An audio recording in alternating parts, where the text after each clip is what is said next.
الله أكبر الله أكبر الله أكبر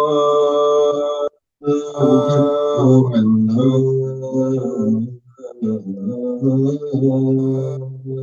أكبر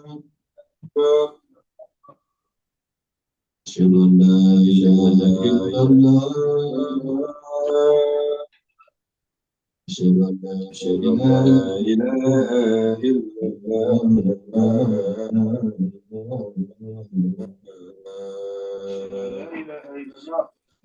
أشهد أن رسول الله أشهد أن محمدا رسول الله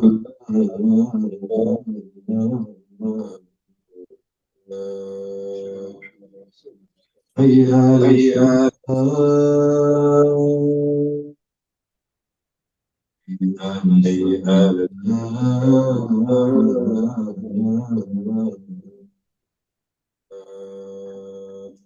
حي على حي الله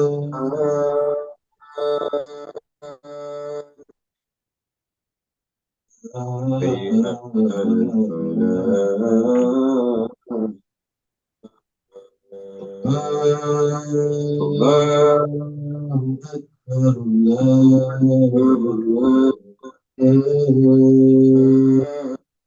أكبر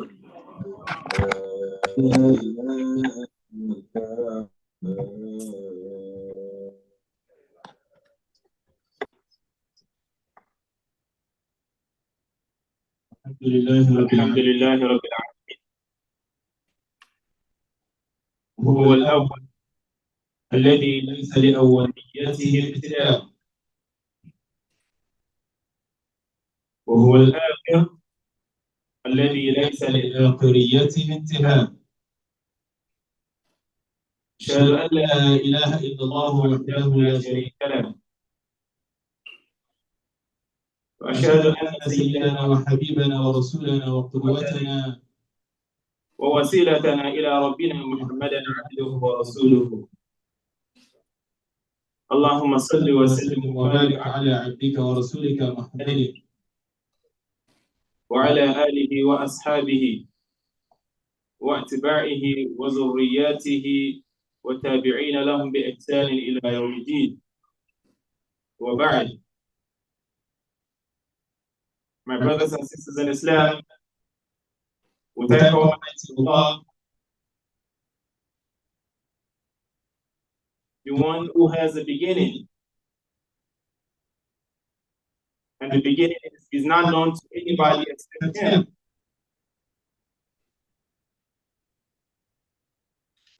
Since His beginning is not known to anybody, is considered to have no beginning. And the one whose ending would not be witnessed by anybody, of course, has no ending, who forever live. The one who created everything on earth and everything in heaven, and then blesses in honor of the creations on earth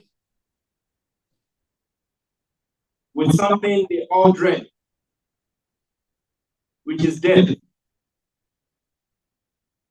My brothers and sisters in Islam, let's take a minute to sit down and think about it. If Allah subhanahu wa ta'ala gives us eternity or eternal living, and then we go old, what would it look like after 200 years?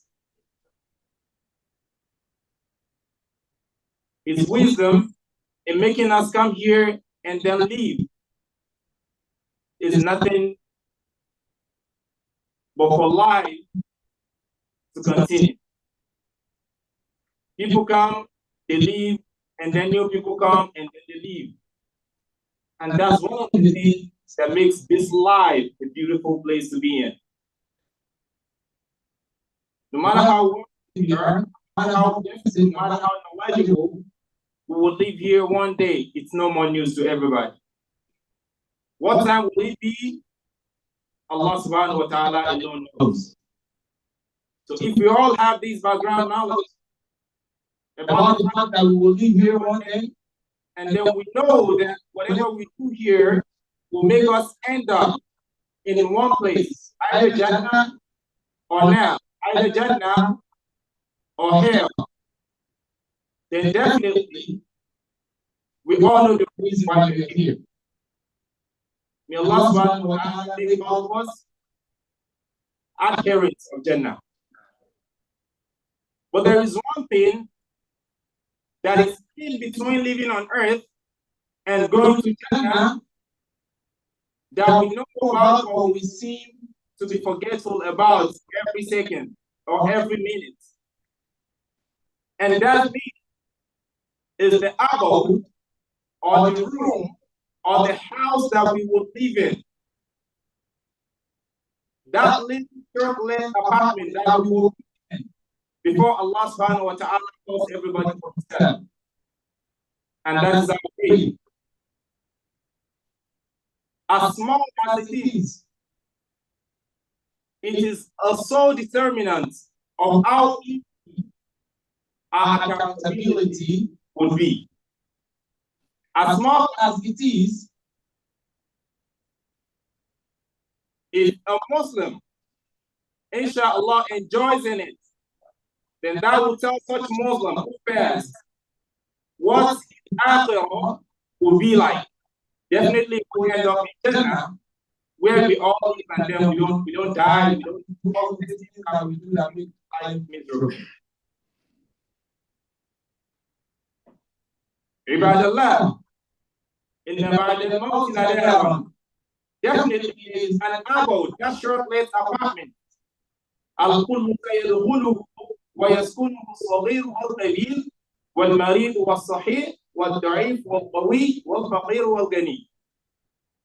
No matter your status on earth, whether you're wealthy or poor, whether you're young or you're old, whether you're a man or a woman, everybody is going to be in it. The question may come up, what about those who died in the ocean? Wherever anybody dies, that is his own grave. We will all end up one place. We will end up at a spot at the end of our lifetime.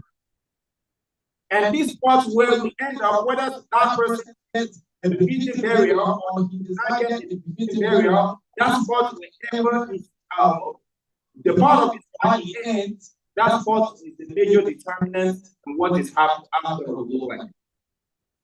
إن القبر لحقيقة لا بد من معرفتها والإيمان بها والاستعداد لها.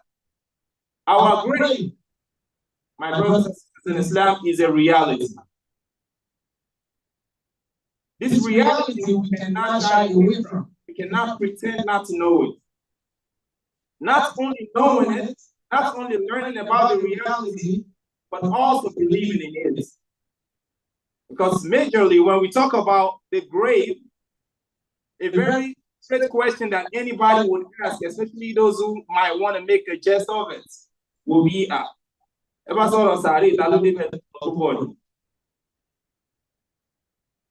you're right. Somebody has been there before. Even our Ustadth, our Imam talked to us about they haven't been there before. But then we are taking this knowledge from our Prophet sallallahu alayhi wa sallam, alladhi la yantiqu anil hawa in huwa illa wahyu yuha. We are taking all of these lessons from our Prophet sallallahu alayhi wa sallam, who does not lie. There's no reason to lie. And whatever the Prophet says, that's the reality. كان عثمان بن عفان رضي الله عنه إذا وقف على قبر يبكي حتى يبض لحيته. Uthman bin Affan, one of the Khalifa after the Prophet sallallahu alayhi wa sallam, he is always, when he stands by every grave, he would weep and weep and weep, cry profusely until his tears become wet. فقيل له تدخل الجنة والنار فلا تبكي وتبكي من هذا. He said, Uthman, we know you have a very strong faith. You believe in the Prophet sallallahu alaihi wasallam. You do everything that Allah subhanahu wa ta'ala asks you to do.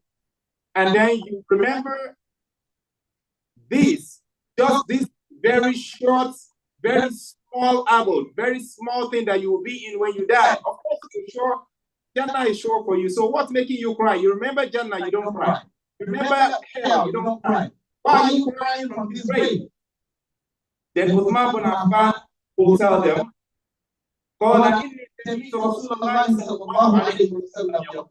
I'm not crying because I'm scared of going to grave.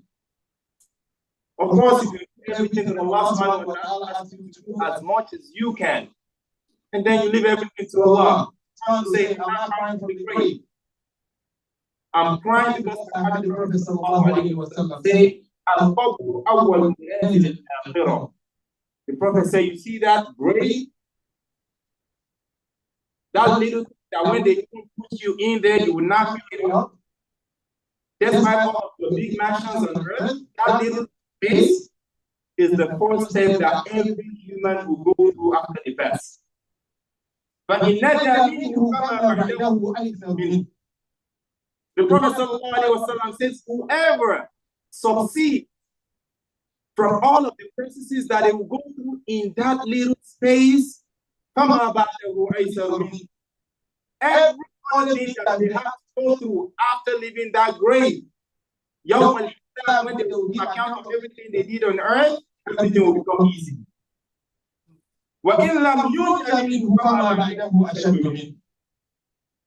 Prophet says, whoever witnesses any tormentation due to what they did on earth in that little space, whatever will come after that will be worse, will be more tormenting and toiling than whatever they did in that grave.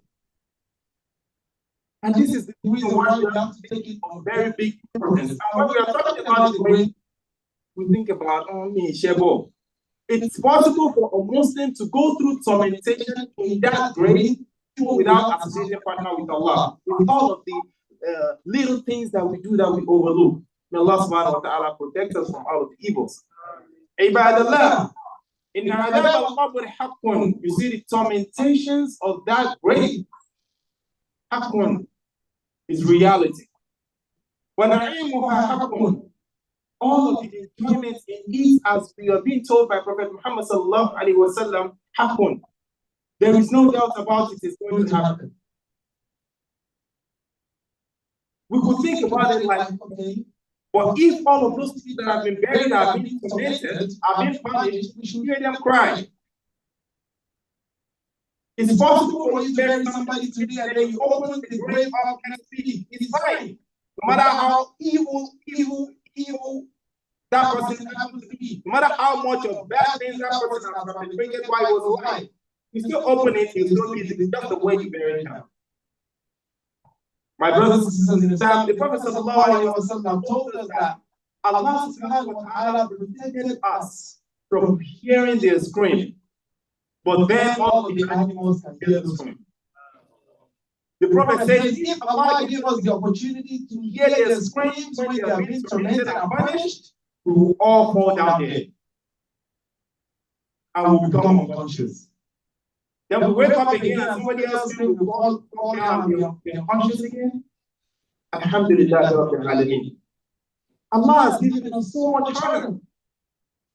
And then we pray that we pay back all of this honor by doing what is right for Allah subhanahu wa ta'ala, so that our aftermath, after living on this earth, becomes easy.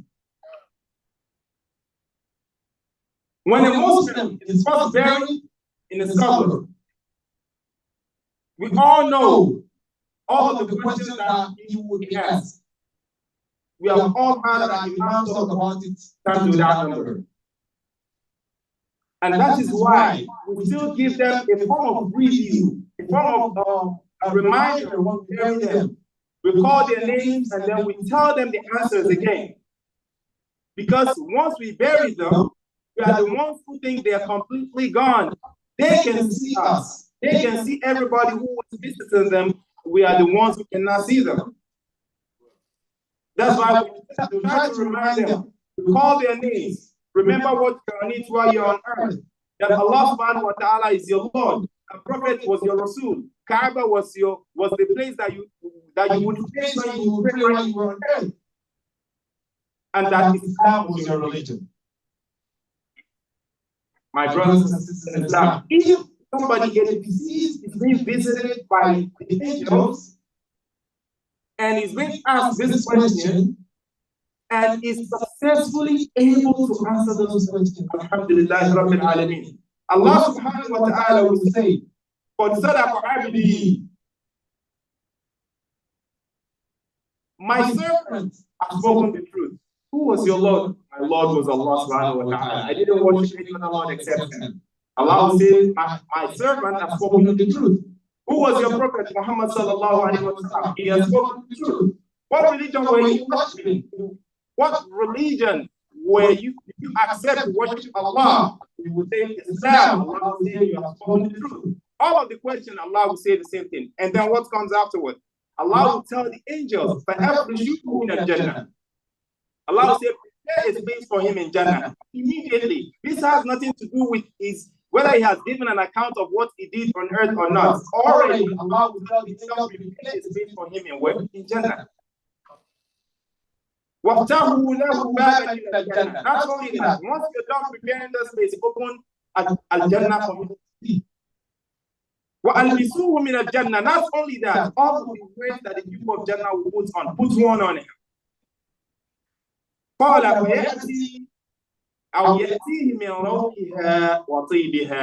And then the peace that resides in the heart of people who enter Jannah would visit him. Not only that, he will start hearing all of the good and beautiful stuff from Jannah.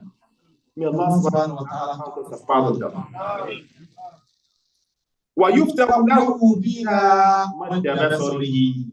Then he will be allowed to see as far as his eyes can see in Jannah.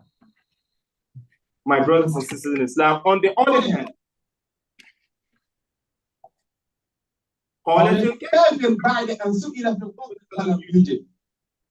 when someone who did not accept Allah subhanahu wa ta'ala on earth, whom Allah blessed and then decided to give all of the grace and praise of all of the blessings to something else, something little, that Allah subhanahu wa ta'ala, when he's being asked, who did you worship on earth? He would startle. He would not know what to say. He would mention things that never existed. He would mention stone and sun. Allah would say, he's not right. What he said is wrong.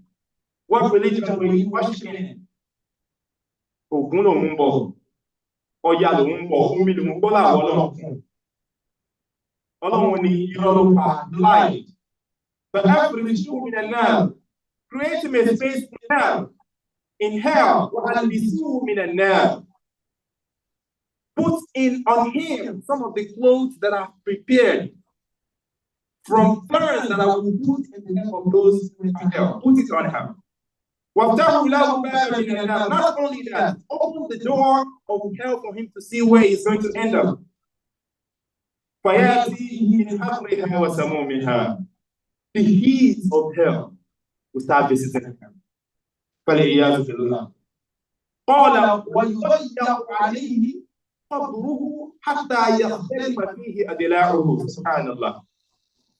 Allah will order the angels to squeeze his grave on him.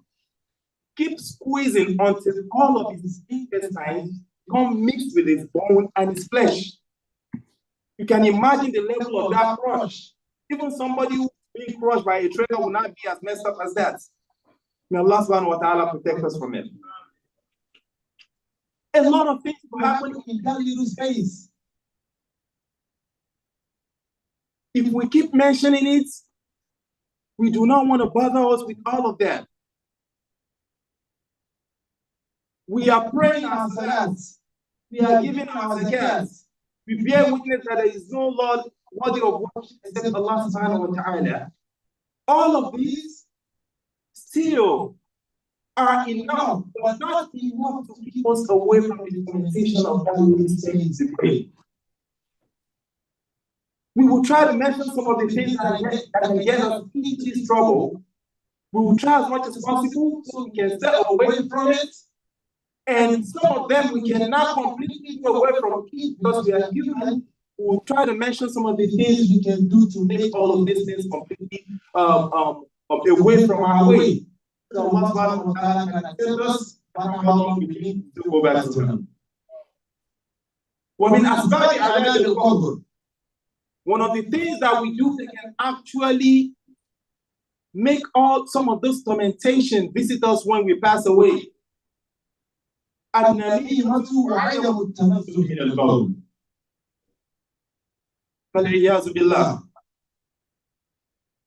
You see that little thing that we don't pay attention to?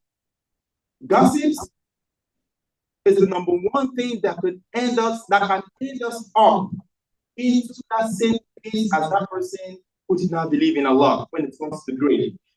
You see, we are not talking about young ones at all here, because the life that a man, every living soul will live three different lives. The number one life that we will live is the one we are all living here on earth. The second one is the barzakh, after we have been buried.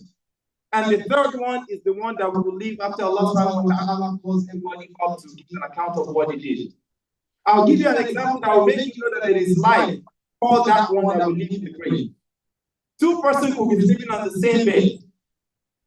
Two friends, let's say in school, you're sharing the same bed with someone, or a husband and a wife will be sharing the bed. The husband will be having a dream of wining and dining with the wealthy, riding the best of cars, enjoying the best of life in his dream. He's going to wake up from that dream and he will be wishing he never woke up. And the next question, and that same person, wife will be on the same bed with that man. She will be having a dream, very, very scary, very tormenting, that she's going to wake up sweating. That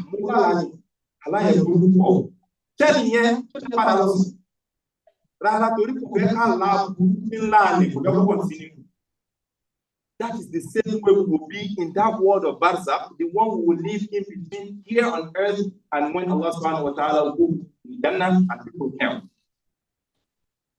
One of those things that can lead us into that meditation in grave is gossip. What is gossip? Gossip is to move and you buy money and go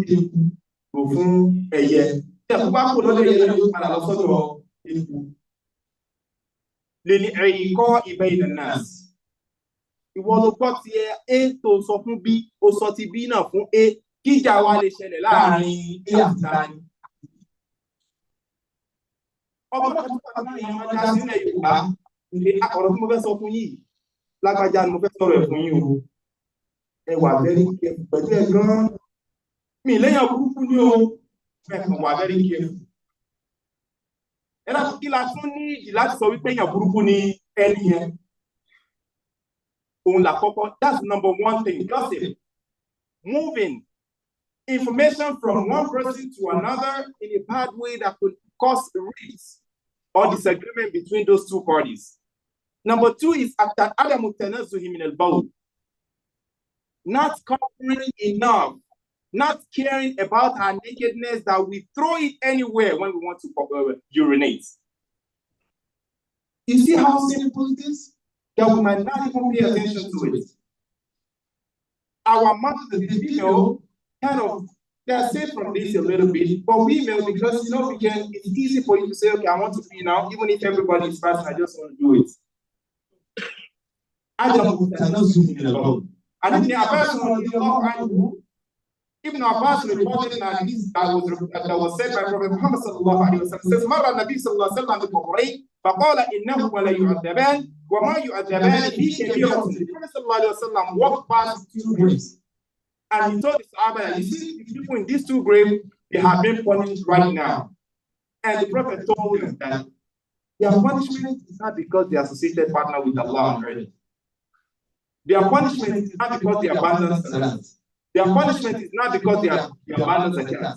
Their punishment is not because they performed a very big sin while they were on earth. One of them, he said, when he wants to pee, especially because it's just the number two, like we all target, he just throws his nakedness outside for everybody to see. The second person, he says, he moves from one place to another. He carries information from this person to this person to this person. The information that causes rifts amongst them, and then he excludes himself. The Prophet ﷺ says we have to be careful with these two things. Number two thing that will actually earn us commentation and punishment in grave is al-kadhib. وَأَجْرُ الْقُرْآنِ لِمَنْ عَلَّمَهُ اللَّهُ إِيَّاهُ وَالنَّوْمُ عَنِ الصَّلَاةِ الْمَكْتُوبَةِ وَالزِّنَا وَأَكْلُ الرِّبَا. Is number two of it is lying. Also, Ajrul Quran, for someone whom Allah subhanahu wa ta'ala has given the opportunity to learn the Quran and know how to read it and then abandon it. How do you abandon the Quran? You do not recite it, you abandon it in one way, or you recite it, but you do not try to practice what you read in the Quran. This cuts across everybody, and especially those who are relevant. Especially with the young ones, not the old ones. May Allah subhanahu wa ta'ala make it for all of us. Also, we all on our bed, they call azan, and then we don't stand up. Oh, I will do it later. I will do it later. I will do it later. And then it becomes an attitude that we get used to, performing Zuhr, Asr, Maghrib, Isha, everything at 9:30 before going to sleep. Was zina, taking from where you do not have rights, staying with a woman you do not have rights to, staying with a man you do not have rights to. Wa aklu riba, eating riba, the money you did not work for, consuming the money that you did not work for. The Prophet ﷺ gave us instances of all of this in just one hadith that I would like to quickly give us a synopsis of before it's time. The Prophet ﷺ, while dealing with the Sahaba, every time he comes out to them in the mosque, he would ask them, did anybody see anything in the dream that he might want to tell me? None of them would say anything. If somebody has something, he would tell them. I mean, he would tell the Prophet and the Prophet would advise him on it.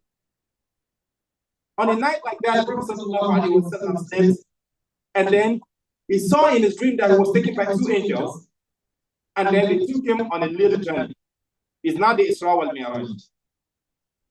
And then they got to a point, they saw some people. It was beneath them ovens, just like the one who make bread from, like a bakery. And then people were set on top of the oven. He asked those angels, what are these people? Who are these people? The angels said, no, let's go. And then they got to another set of people. These people have hooks by the side of their mouths, both sides. The hook is being dragged all the way to the back of their head. Not only that, they have hooks in their eyes. The hooks is being dragged all the way to the back of their neck. Not only that, hooks in their nose, these two hooks are being dragged all the way to their neck. And then when they drag that, they make them feel the pain. After the pain heals, the angels still do the same thing. And they continue with them so that they can feel that the level of that pain. After they left that, the Prophet asked them, who are these people? They said, don't worry about that, we will tell you about them. Then they continue. Then they saw a man. Two angels will stand in front of every one of them and will be smashing their heads with stone, bricks. And when the head heals, they will smash it again, the head will be cracked, it will heal, they will smash it again. And the Prophet ﷺ left. He got to another set of people, group of people. He asked them, who are these people? These people, they are swimming in blood. And then after swimming in blood, they swim. They end up at the level at the seashore. And when they end at the seashore, they are being fed stones to fill their stomach. After their stomach is being filled with the stone, they swim again in the blood and come back to the shore to get stones. And the Prophet ﷺ asked the angels at the end of all this journey. Then the angels told the Prophet, you see those ones that you saw on top of that bakery, on top of the oven, naked, both men and women, they are the ones who were committing zina while they were on earth. You see, that person, that man that the angels were smashing his head with stone, was that man who knew the Quran while he was on earth. but then abandon the Quran, he does not read it, or neither does he follow all of the injunctions of Allah in the Quran. You see those people whom their mouth were being turned all the way to the back of their head, their eyes, and their nose, are the ones who would wake up, take information from people, from this person, to another person, take it to another person, lying, telling lies about different people, to a point that their lies was reaped in the world.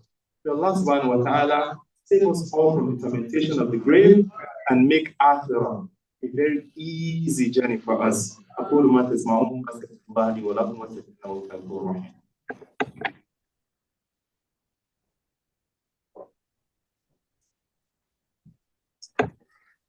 الحمد لله والصلاة والسلام على رسول الله وعلى آله وأصحابه والتابعين إلى يوم الدين. We thank Almighty Allah. We seek peace and blessings upon the Prophet Muhammad sallallahu alaihi wasallam, and also his companion and the entire Muslim nation.